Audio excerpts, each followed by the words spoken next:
আবারও ঘৃণা স্তম্ভে শেখ হাসিনার গ্রাফিতিতে জুতা নিক্ষেপ কর্মসূচি পালন করল ছাত্র জনতা।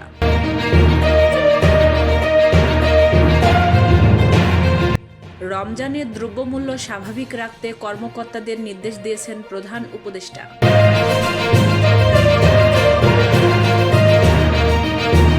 জামাতে ইসলামী ব্যাংক দখল করেনি, এ ব্যাংক তার মায়ের কোলে ফিরে এসেছে বলে মন্তব্য করেছেন আমিরে জামাত।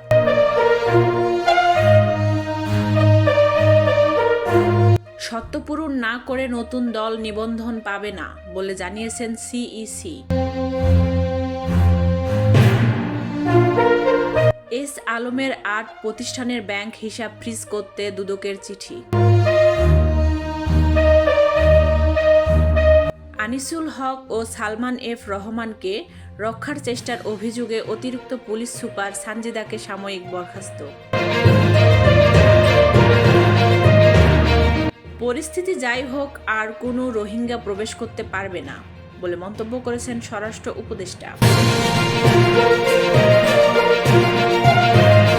জুলাই বিপ্লবের ঘোষণাপত্র জাতির জন্য আনন্দ বয়ে আনবে বলে মন্তব্য করেছেন সমন্বয়ক হান্নান।